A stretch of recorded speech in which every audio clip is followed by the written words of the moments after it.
Bom dia, aqui é o Beluga, seja bem-vindo ao canal 83 e hoje a gente vai falar um pouquinho sobre a investigação paralela da ABIN. O MBL tem feito um esforço através de suas redes sociais para divulgar o fato de que o Kim Kataguiri foi alvo das investigações paralelas da ABIN. E talvez isso, para a bolha, pode dar a impressão de que foi só ele. Mas, na verdade, a lista de espionados é muito maior, até mesmo do que já foi divulgado por aí. Do Supremo Tribunal Federal, os ministros Alexandre de Moraes, Dias Toffoli, Luiz Roberto Barroso e Luiz Fux.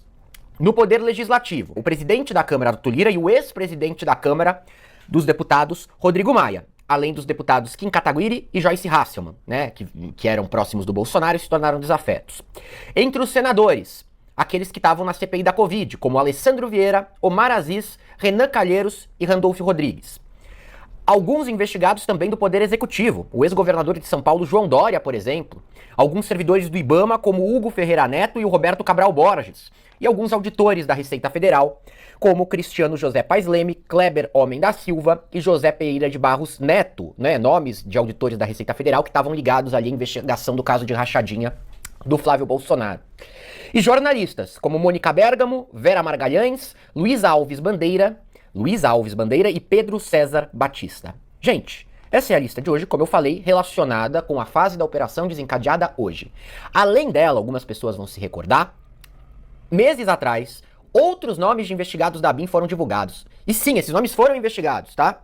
Eles se somam aos que saíram agora, e alguns, inclusive, que saíram agora já tinham se tornado públicos antes.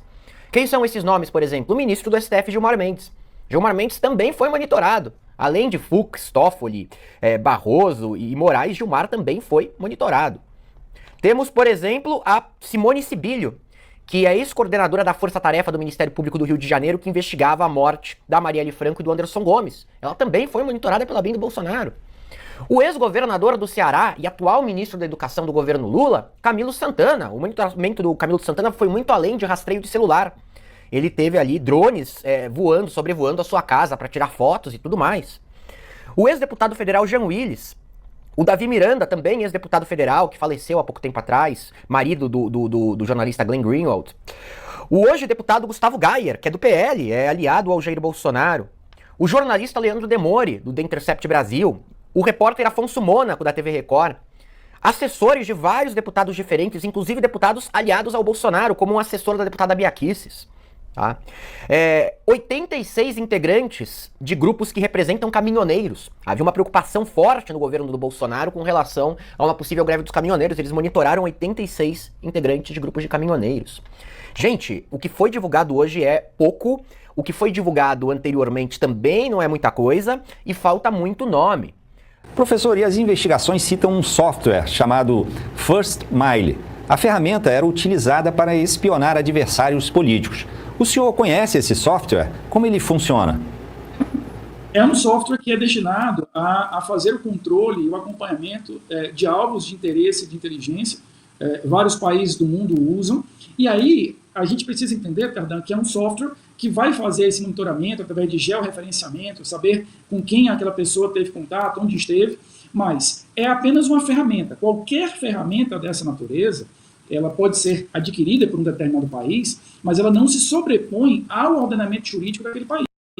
A gente não pode perder de vista que o fato de determinada ferramenta me dar acesso, por exemplo, às suas conversas de telefone, ou onde você esteve, do ponto de vista técnico, tecnológico, isso não quer dizer que eu possa utilizar essa ferramenta sem as devidas observâncias do que a lei e a Constituição brasileira definem. Então, qualquer interceptação telefônica, qualquer tipo de investigação tem que ser precedida de autorização judicial para que eu possa analisar se os direitos à intimidade, ao sigilo de dados, ao sigilo de comunicações, de fato devem ser limitados naquele caso, conforme a Constituição e a lei diz. Então, a compra do software por si, ou a sua utilização por si não é ilegal. Eu preciso ver no caso concreto com que destinação foi feita e, principalmente, se eu tive o atendimento do que a lei obriga e a autorização judicial correspondente, que parece, nesse caso até agora, que não aconteceu. Oi, Renata. Boa noite a você e a todos. A operação foi autorizada pelo ministro Alexandre de Moraes, do Supremo Tribunal Federal. Foram 5 mandados de prisão preventiva e 7 de busca e apreensão cumpridos em Brasília, Curitiba, Juiz de Fora, Salvador e São Paulo. Os presos hoje são o policial federal Marcelo Araújo Bormevete e o militar Jean Carlos Gomes Rodrigues, que trabalharam na ABIN na gestão de Alexandre Ramagem, entre 2019 e 2022. E Rogério Beraldo de Almeida, Matheus de Carvalho Esposito e Richard Dyer Poser. Segundo a APF, esses 3 seriam os responsáveis por fazer ataques virtuais a adversários políticos do governo Bolsonaro. Que bom seria se todos esses recursos fossem utilizados para prender o crime organizado, para prender cabeças pensantes de esquemas de corrupção. Mas é como eu estava falando até no vídeo que eu reagi lá do Tamir Felipe. Quem seria o responsável pela proteção já está corrompido, que é aquela discussão que eu também levantei lá na pergunta aberta, no vídeo Pergunta Aberta a comunistas e capitalistas, que fiz lá para a Rita Von Hunt. Queria muito ver ela discutindo esse assunto, o Ian Neves. Essa turma não quer tocar nesse assunto, porque é um tema difícil, espinhoso, porque o pessoal às vezes fica defendendo essa coisa de capitalismo, comunismo, esquerda, direita, isso, aquilo, ideologia A, ideologia B. Mas do que adianta você ter ideologia A, ideologia B, modo de produção A, modo de produção B, igual o Humberto, fica lá igual um pastor defendendo a religião comunista, porque do jeito que ele fala, é essa impressão que passa, sendo que não importa o lado A ou o lado B, enquanto você tiver pessoas expostas a se corromperem dessa forma, não vai funcionar. Nenhum lado, nem outro. Não existe um portal mágico. Não, mas uma vez instalado o comunismo, essas coisas não vão existir. Por que não? Por acaso não existe arapongagem lá na KGB? Por que o pessoal... Por que o Humberto não toca nesse assunto? Porque é mais fácil ficar criticando o outro do que fazer uma autocrítica. É mais fácil demonizar o outro. Isso tanto para um lado quanto para o outro, tá? É mais fácil colocar a culpa nos comunistas, dizer que eles que são, né, quem fazia muito isso era o Olavo de Carvalho, né?